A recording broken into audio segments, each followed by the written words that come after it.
오늘 주신 하나님의 말씀은 에베소서 5장 20절에서 21절 말씀입니다. 에베소서 5장 20절 21절 함께 읽도록 하겠습니다. 범사에 우리 주 예수 그리스도의 이름으로 항상 아버지 하나님께 감사하며 그리스도를 경외함으로 피차 복종하라. 아멘. 기도합니다. 하나님, 오늘 감사주일입니다. 감사주일을 통해서 메말랐던 우리의 감사가 회복되게 도와주시고 부족했던 감사가 풍성하게 도와주셔서 우리 신앙이 활력 있고 삶도 복되도록 도와주시옵소서. 예수님의 이름으로 기도했습니다. 아멘. 자, 오늘은 감사주일인데 하나님은 애굽에서 종살이 하던 이스라엘 백성을 은혜로 구원해 내신 후에 3대 절기를 해마다 지키라고 말씀을 하셨습니다.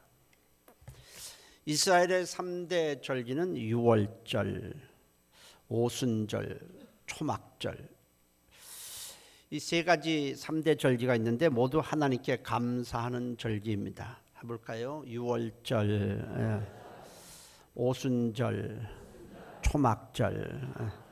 이 절기들을 한번 우리가 살펴보는 이유는 그것들이 오늘 예수를 믿어 구원받은 우리에게도 동일한 의미가 있기 때문에 그렇습니다.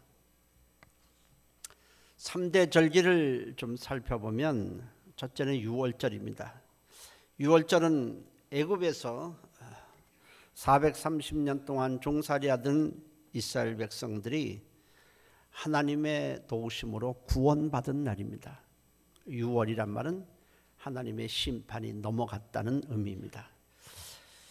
하나님은 이때를 해마다 반드시 기억하고 감사하도록 그렇게 명령하셨습니다. 유월절에는 누룩이 없는 발효되지 않는 떡을 먹는다고 해서 무교절이라고도 부릅니다. 하나님은 이스라엘 백성들에게 자신을 드러내실 때 자주 하시는 말씀은 나는 너희를 애굽 땅 종되었던 집에서 인도하여 낸 네 하나님 여호와니라, 이렇게 말씀을 하셨어요. 나는 누구냐? 너희가 애굽에서 노예 생활을 하고 있을 때 너희는 아무것도 하지 못했지만 내가 내 능력으로 너희를 구원해내서 자유를 준 바로 그 하나님이다, 이렇게 말씀을 하십니다. 우리는 어떤 상태냐면 예수 그리스도로 말미암아 속죄를 받고 생명을 얻고 구원받은 하나님의 백성이 되었습니다. 우리가 믿는 하나님, 우리가 예배드리고 있는 하나님은 우리를 죄와 마귀와 저주에서 구원해 내주신 하나님이십니다. 이런 구원의 하나님을 우리는 평생 잊지 말고 감사해야 하는 것입니다. 두 번째는 오순절입니다. 오순절은 유월절이 지난 후에 안식일이 7번 지난 다음 날입니다. 그래서 7, 7이 49, 7번씩 안식일이 7번 지나니까 7, 7이 49입니다. 그래서 47.7절이라고도 그렇게 부릅니다. 이것은 봄에 보리를 수확한 후에 드리는 절기이기 때문에 보리맥자를 써서 맥추절이라고도 합니다. 이렇게 다양한 이름으로 불리는 것은 우리도 그래요. 추석하면 뭐라고 그러죠? 한가위라고 그러잖아요. 한가운데 있는 큰 날이라 그래서 또 한가위라고 부르고, 중추절, 추석, 이렇게 조금씩 의미에 따라서 부르는 이름이 같은 날인데도 다른 거와 비슷합니다. 이스라엘 백성들은 애굽에서 구원받은 후에 광야 40년을 지나 약속하신 가나안 땅에 들어간 후에 처음 농사를 지어서 수확을 얻게 되었는데 하나님은 이때를 감사하는 절기로 정하시고 지키도록 하셨습니다. 오늘 우리도 마찬가지입니다. 우리가 수입이 생겼다면 이 모든 것은 하나님이 허락하셨기 때문입니다. 우리가 노력해서 땀 흘리고 직장에 들어가고 공부해서 취직하고 한 것 같지만은 사실은 그 모든 것 하나하나를 하나님이 허락해 주시고 도와주셨기 때문에 오늘 우리가 수입이 된 것입니다. 그러므로 우리가 내가 다 잘나서 수고해서 얻었다고 하지 말고 하나님께 감사해야 하는 것입니다. 세 번째는 초막절이 있어요. 초막절은 가을에 곡식을 추수하는 시기에 정해진 절기인데, 이 곡식을 수확한 후에 이것을 잘 저장한다, 수장한다 그래서 수장절이라고도 부르고, 이 초막절에는 저들이 장막을 치고 지키기 때문에 장막절이라고도 부릅니다.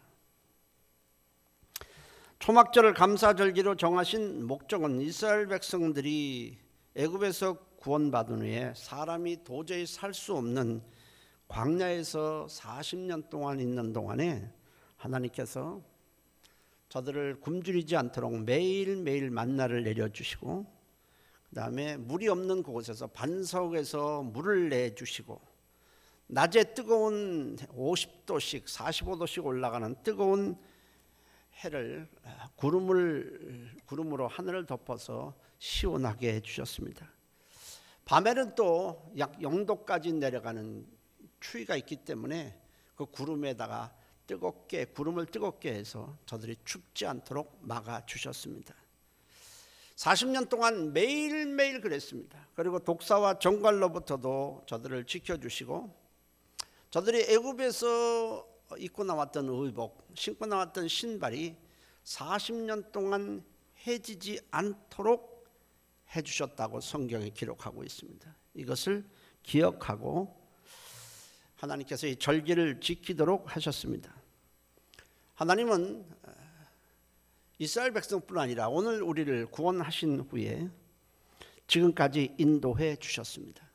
우리가 예배를 드릴 때마다 우리는 하나님의 말씀을 듣습니다. 말씀을 들으면서 내가 잘못 생각하고 살았구나, 내가 잘못 판단하고 잘못 결정하며 살았구나, 이것을 깨닫게 하시고 돌이키게 해주십니다.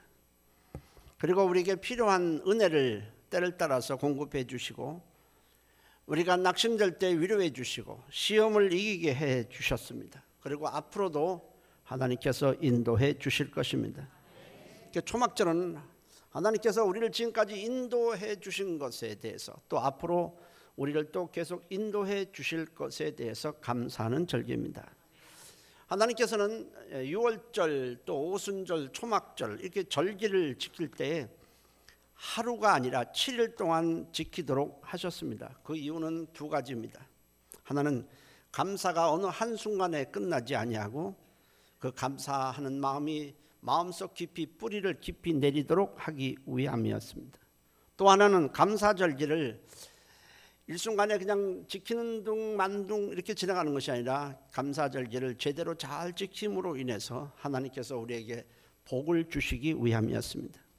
신명기 16장 15절에 너는 이레 동안 네 하나님 여호와 앞에서 절기를 지키고 네 하나님 여호와께서 네 모든 소출과 네 손으로 행한 모든 일에 복 주실 것이니 너는 온전히 즐거워할지니라 했습니다. 그러므로 이 감사할 절기는 지금까지 해주신 베푸신 은혜에만 감사하는 것이 아니라 앞으로 주실 복에 대해서도 감사하는 절기인 것입니다. 그리고 하나님은 감사 절기를 지킬 때에 빈손으로 나오지 말고 하나님께서 주신 복을 따라서 힘껏 예물을 드리라고 말씀을 하셨습니다. 신명기 16장 16절 17절에 보면 너희 가운데 모든 사람은 1년에 3번 곧 유월절과 오순절과 초막절에 네 하나님 여호와께서 택하신 곳에서 여호와를 배웁되 빈손으로 여호와를 배웁지 말고 각 사람이 네 하나님 여호와께서 주신 복을 따라 그 힘대로 드릴지니라 했습니다. 하나님께서 나에게 과연 어떤 은혜를 주시고 어떤 복을 주셨는지를 좀 생각해보고 헤아려보고 하나님께 예물을 드리라는 것입니다. 이 자리에 앉아있지만 하나님을 모르는 사람들, 하나님께서 내게 무슨 복을 주셨는가 생각하지 못하는 사람들은 아마 감사 예물을 드리지 않을 것이지만은 은혜를 받고 구원받은 백성은 하나님의 은혜를 생각하고 감사 예물을 드려야 하는 것입니다. 그런데 신약에 와서 하나님은 우리에게 뭐 절기 때 감사하라 이렇게 말씀하시는 게 아니라 범사에 감사하고 항상 감사라고 말씀을 합니다. 범사에 우리 주 예수 그리스도의 이름으로 항상 아버지 하나님께 감사하라 했습니다. 데살로니가전서 5장 18절에도 범사에 감사하라 이것이 그리스도 예수 안에서 너희를 향하신 하나님의 뜻이니라 했습니다. 골로새서 3장 17절에는 무엇을 하든지 말에나 일에나 다 주 예수의 이름으로 하고 그를 힘입어 하나님 아버지께 감사하라 했습니다. 오늘 본문을 보면 우리가 두 단어가 우리 마음에 참 부담을 줍니다. 하나는 범사라는 단어입니다. 범사에 감사하라. 범사라는 단어와 항상 감사하라. 항상이라는 단어가 우리 마음에 부담을 줍니다. 왜냐하면 항상 감사하고 모든 일에 어떤 일이든지 범사에 감사하는 일이 우리에게는 불가능한 것처럼 여겨지기 때문에 그렇습니다. 너희는 모든 일에 감사하라고 노력하라. 감사하도록 애쓰라 하면은 우리가 이 말씀을 받겠지만은 모든 일에 감사라는 말씀은 감당할 수 없다는 생각이 들기 때문에 그렇습니다. 여러분들 그렇고 제 자신도 범사에 감사하며 사실은 살고 있지 못하고 있습니다. 그래서 범사에 감사하라 항상 감사라는 말씀을 대하면 좀 기가 죽는 편입니다. 우리가 남의 이야기는 참 하기 쉽습니다. 1988년에 미국 대통령 선거가 한참일 때에 민주당 후보로 나왔던 사람이 마이클 듀카키스라는 사람입니다. 이 민주당 후보가 사형 폐지론을 주장하면서 유세론을 펼쳤습니다. 어느 날 CNN 토크쇼에 이 민주당 후보자가 나왔습니다. 그곳에 출연을 했습니다. 그때 이 CNN 앵커가 민주당 후보인 듀카키스에게 이런 질문을 했습니다. 후보님은 사형제도를 반드시 폐지해야 된다고 주장하십니까? 네, 그렇습니다. 참 훌륭한 주장이라고 생각을 합니다. 근데 제가 하나 묻겠습니다. 만일 후보님이 부인이 괴한하게 끌려가서 강간을 당한 후에 잔인하게 살해되었다고 합시다. 나중에 그 범인이 잡혔을 때에 후보님은 여전히 사형제도를 폐지해야 한다고 말할 수 있을까요? 전혀 예상치 못한 갑작스러운 질문을 받자 듀카키스는 몹시 당황하면서 머뭇머뭇거렸습니다. 그 장면을 수많은 시청자들이 보고 있었습니다. 자기와 상관이 없으니까 사형제도를 저렇게 폐지하자고 주장하는 것이지 그것이 자기 일이 되면은 그런 소리를 못할 것이라는 인상을 주면서 표가 많이 삭감되었다고 합니다. 남의 얘기란 언제나 쉽습니다. 그러나 내 얘기일 때는 상황이 달라집니다. 범사에 감사하십시오. 어떤 일이 일어나든지 감사하십시오. 설교하기는 쉽지만은 그 말씀을 막상 나에게 그대로 적용하는 것은 쉽지는 않습니다. 불치병으로 죽어가는 아내를 보면서 또 불치병으로 죽어가는 남편을 보면서 불치병으로 죽어가는 자식을 보면서 과연 감사할 수 있을까? 그 상황에서도 하나님 감사합니다라고 할 수 있을까? 심한 장애를 가진 자식과 매일 전투하듯 씨름하는 부모의 입에서 항상 감사하다는 말이 나올 수 있을까? 수없이 회사에 취직하기 위해서 회사의 문을 두드려 보지만은 1년 동안 계속해서 번번이 퇴짜를 맞은 젊은이 입에서 하나님 감사합니다라는 말이 나올 수 있을까? 그렇게 볼 때 하나님의 말씀은 우리에게 현실성이 없어 보이고 좀 이상적인 말씀 같습니다. 그래서 하나님의 말씀을 우리는 이 말씀을 들으면서 범사에 감사하라, 항상 감사라는 말씀을 들을 때마다 이 말씀을 적당히 넘어가곤 합니다. 마음에 그렇게 깊이 담아두지 않습니다. 그런데 과연 그렇게 어물쩍 넘어가도 될까? 하나님의 이 범사에 감사하라, 항상 감사라는 말씀은 권면의 말씀이 아니라 명령형으로 되어 있습니다. 그렇게 하라는 것입니다. 그리고 이 범사에 감사하는 것은 하나님의 뜻이라고 또 말씀합니다. 이거는 내가 너희를 향한 나의 뜻이다라고 말씀을 합니다. 명령형이기도 하고 뜻이라고 분명히 하나님께서 못을 박았습니다. 그리고 이것은 너에게 반드시 필요한 말씀이다라고 말씀을 합니다. 따라서 우리는 그냥 어물쩍 적당히 넘어갈 수 없습니다. 우리는 범사에 감사하라, 항상 감사라는 말씀을 우리는 지켜야 한다는 것입니다. 그렇다면 어떻게 그것이 가능할까요? 본문에서 우리가 주목해야 할 것은 바로 예수의 이름입니다. 예수의 이름으로입니다. 범사에 우리 주 예수 그리스도의 이름으로 항상 아버지 하나님께 감사하라, 이렇게 말씀을 합니다. 예수의 이름으로라는 것은 예수님 때문에 그런 뜻입니다. 예수님 때문에 감사하라는 것입니다. 예수님을 빼놓고 범사에 감사하라 그러면 할 수는 없습니다. 그러나 예수님 때문에 예수님을 생각해서 하면은 범사에 감사할 수 있고 항상 감사할 수 있다는 것입니다. 예수님은 누구십니까? 하나님의 아들입니다. 예수님은 누구십니까? 나를 이 세상에 그 어떤 자보다 나를 사랑하시는 분입니다. 나를 살리기 위해서 그분은 육체를, 죄 없으신 하나님의 아들이 육체를 입고 이 땅에 오셔서 우리가 죄 때문에 지옥 불못에 들어갈 것을 살리기 위해서 우리의 죄를 짊어지셨습니다. 그리고 그 무섭고 잔인한 십자가에 달리셔서 내가 받을 죄값을 다 대신 치르셨습니다.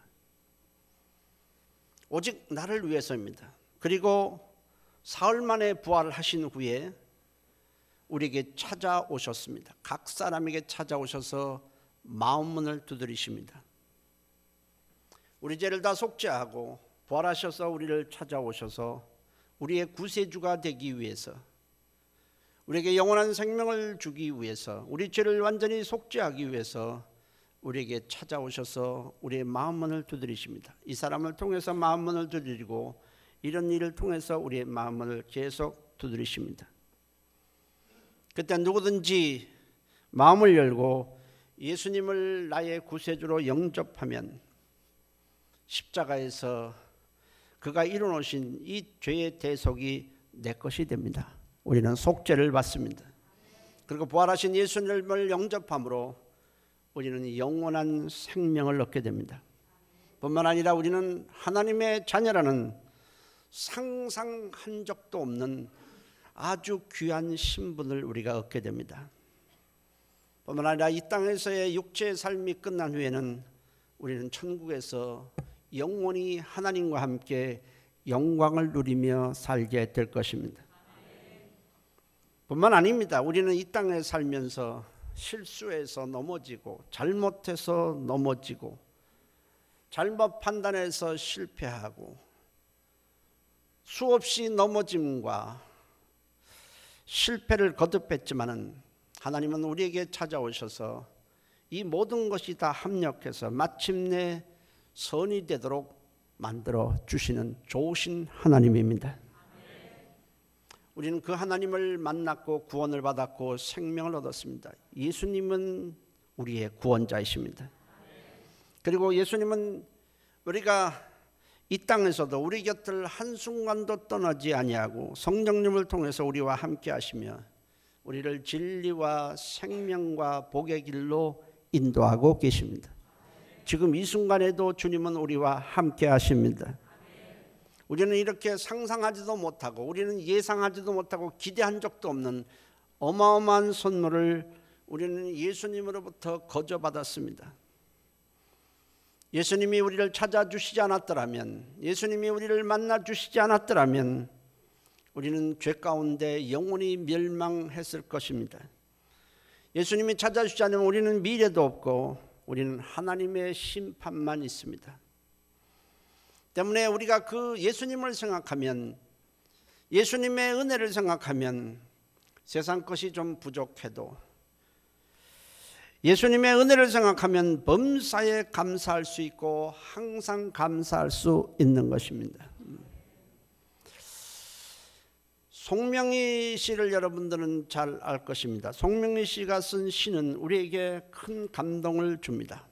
저는 송명희 씨를 한번 만나본 적이 있습니다. 아주 오래전입니다. 반포에 송명희 씨가 왔을 때 제가 한번 가서 본 적이 있었습니다.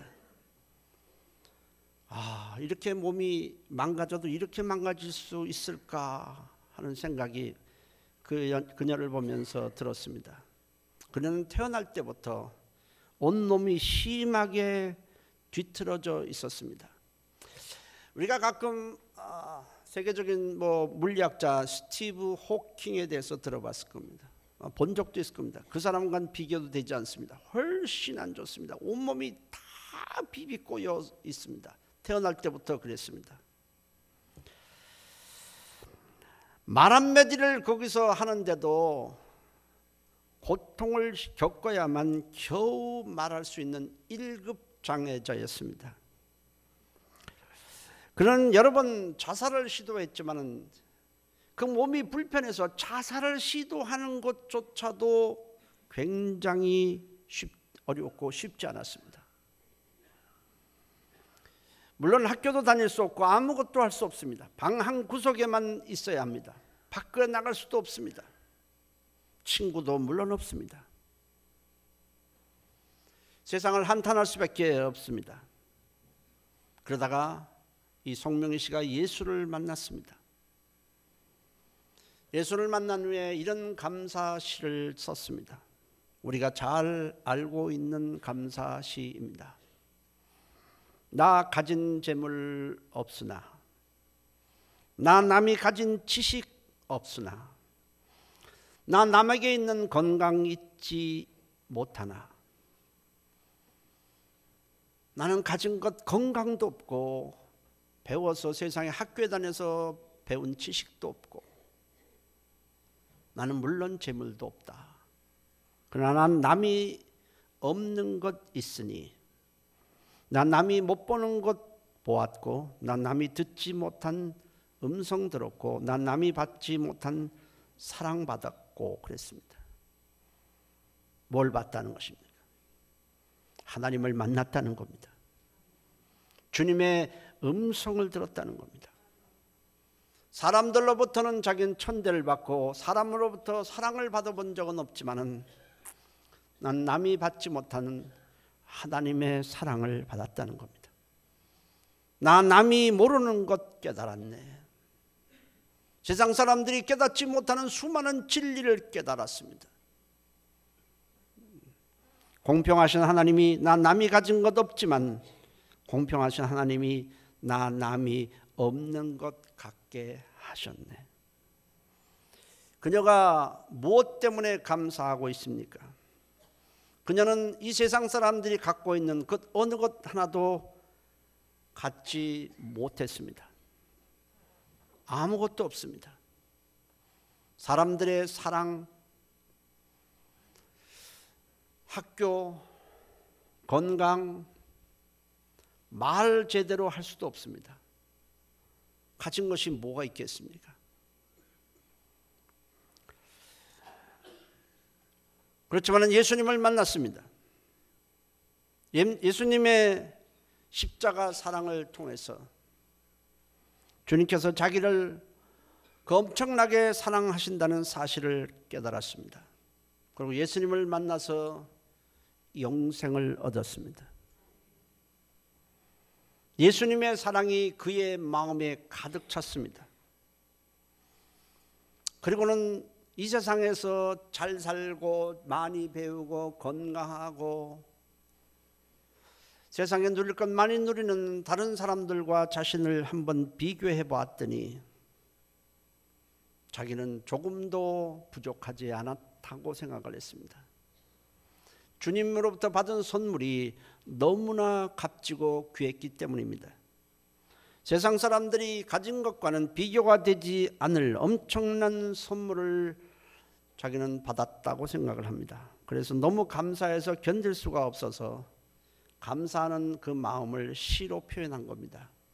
20분이 아니라 수많은 감사시를 송명희 씨가 썼습니다. 나 남이 가진 재물 없고, 나 남이 가진 지식 없고, 나 남이 가진 건강 없고, 그렇지만 나는 남이 없는 것 나에게 있다. 남이 보지 못하는 나는 하나님을 보았고, 남 듣지 못하는 사랑의 하나님의 음성을 들었고, 남이 알지 못하는 것을 깨달았다. 송명희 시인처럼 세상에 가진 것 아무것도 없지만 예수님 때문에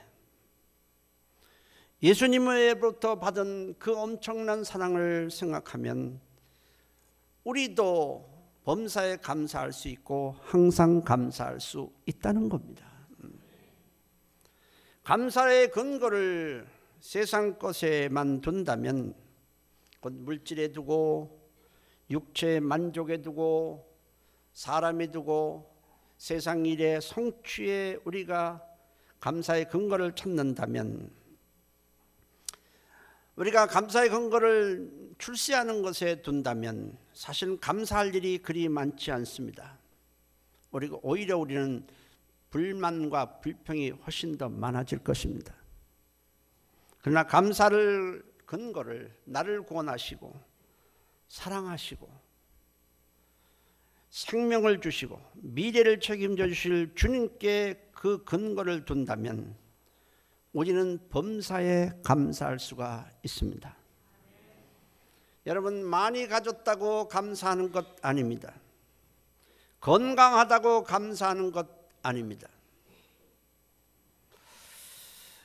지금의 부족한 것이 내가 이것만 채워졌으면, 이것만 해결됐으면 좋겠다 생각을 해서 그것이 채워진다고 해서 감사하는 것도 아닙니다. 제가 몸이 아파 보면서 느낀 것이 있습니다. 몸이 막 아파서 몸살도 하고 홀록홀록하고 열도 나고, 그래서 하나님께 하나님 도와주세요, 이걸 좀 치료해 주세요 기도하다가 그 병이 낫습니다. 그럴 땐 감사가 나오는데 그럼 매일매일 건강하다고 제가 감사할까요? 그렇지 않은 것을 보게 됩니다.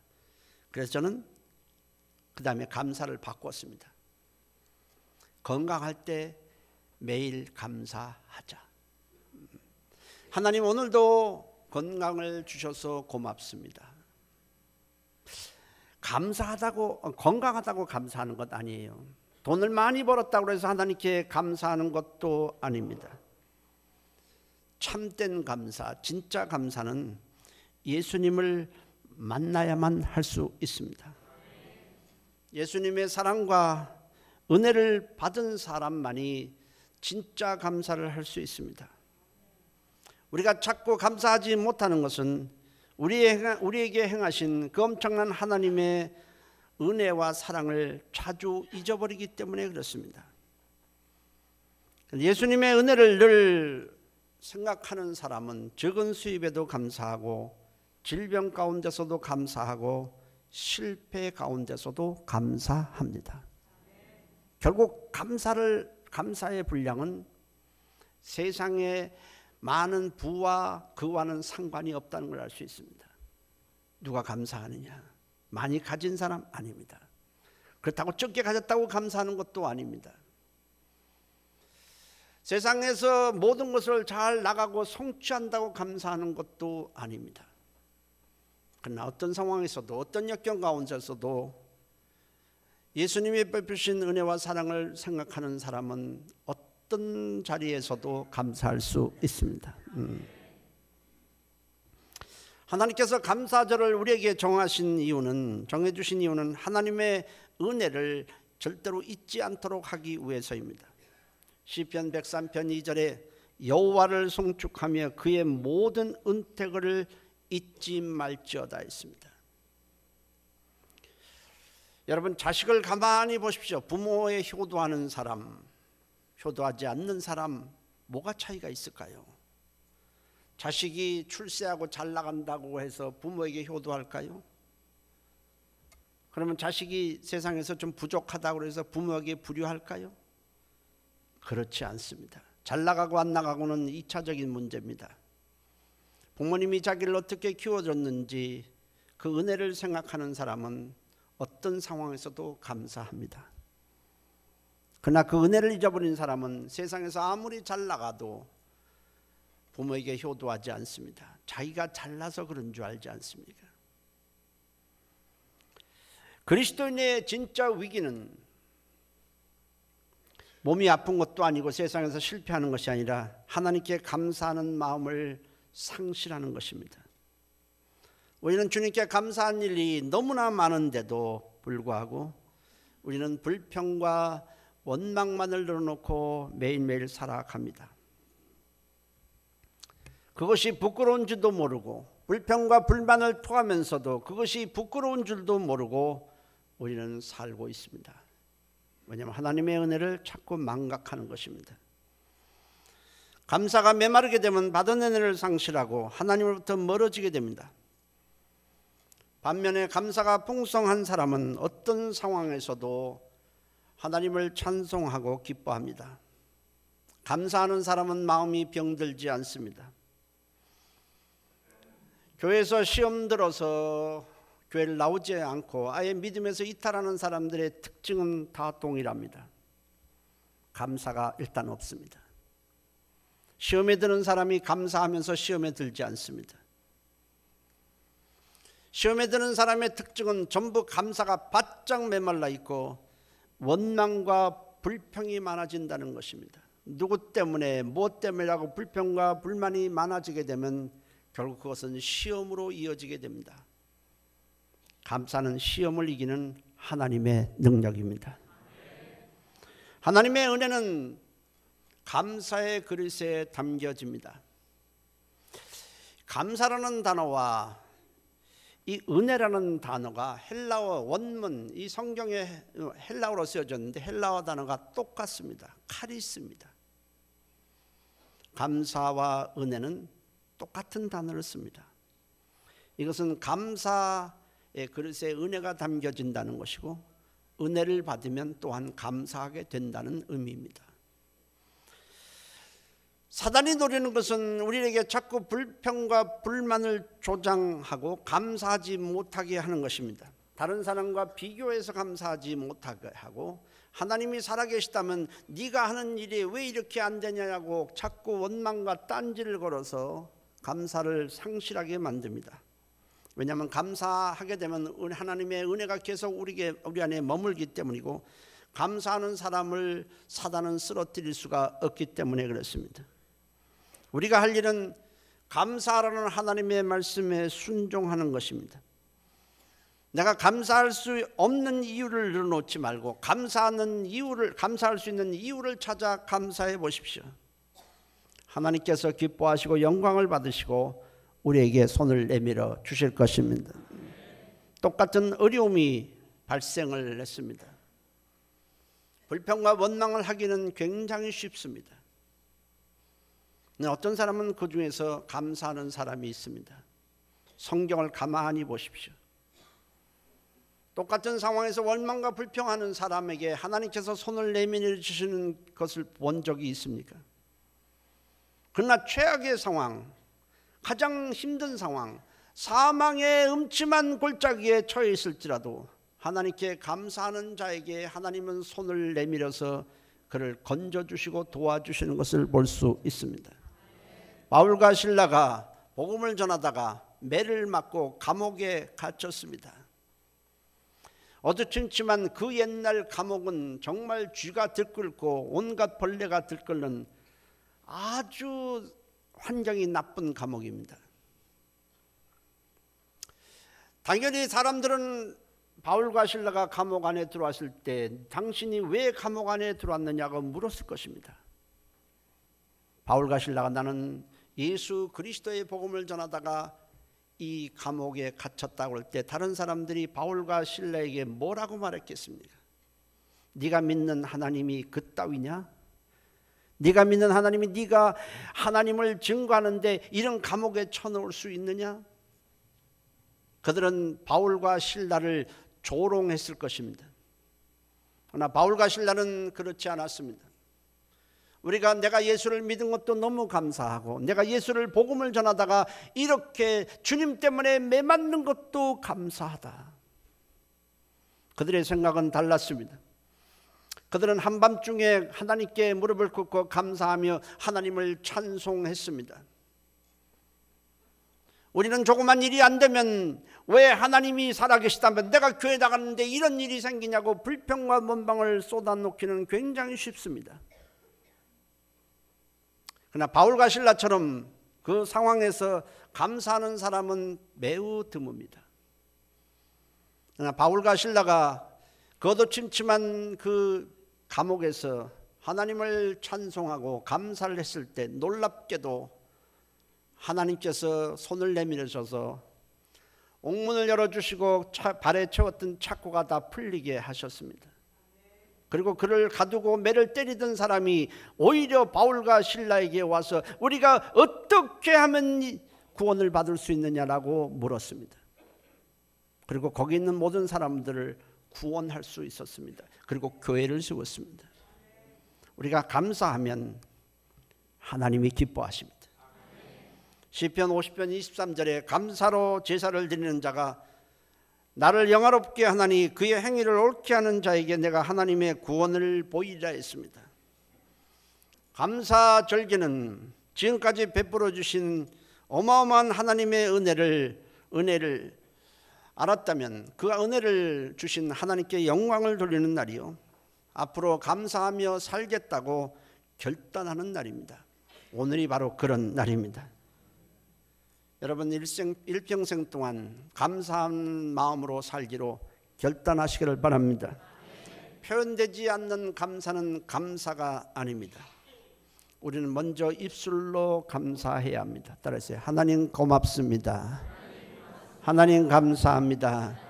입술로 감사하고 예물로 감사하십시오. 힘껏 하십시오.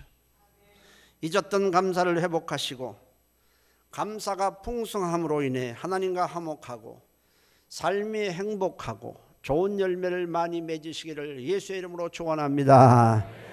이 시간에 한 목소리로 기도합니다. 하나님, 감사가 메말랐던 것을 용서하시고 이제부터는 하루에 10번이라도 5번이라도 20번이라도 감사하며 살 수 있도록 도와주옵소서. 우리 다 같이 한 목소리로 통성으로 기도하시겠습니다. 살아계신 하나님 고맙습니다. 하나님, 감사가 얼마나 메말랐는지 모릅니다. 불평과 원망만을 쏟아놓고 감사하기를 주저했던 우리를 하나님 용서하여 주옵소서. 하나님 고맙습니다. 하나님 감사합니다. 이걸 하루에 많이 할수록 우리의 삶은 행복해질 것입니다. 살아계신 하나님, 우리의 마음이 강팍해집니다. 감사가 풍성함으로 마음도 넉넉해지게 도와주시고 마음의 여유도 있게 도와주시고 우리의 마음이 따뜻해지도록 하나님이 도와주시고 인도해 주셔서 우리의 삶이 행복하고 하나님과의 관계가 회복되고 우리의 삶이 풍성하도록 도와주시고 인도하여 주시옵소서. 살아계신 하나님, 우리 성도들 가정가정이 감사가 넘치는 가정이 되게 도와주시옵소서. 예수님의 이름으로 기도합니다. 살아계신 하나님, 감사가 메마르면 우리의 마음도 메말라집니다. 감사가 부족해지면 우리의 마음도 좁아지고 마음도 강팍해집니다. 거기에 기쁨이 있을 리가 없습니다. 감사가 넉넉해지면 우리의 마음도 넉넉해지고 여유가 있어지고 행복이 찾아오고 기쁨이 찾아옵니다. 하나님, 우리 마음을 좀 한번 돌아보게 하시고 이제부터는 범사에 감사할 수 있도록 도와주시옵소서. 예수님의 이름으로 기도했습니다. 아멘. 할렐루야. 해볼까요? 하나님 감사합니다.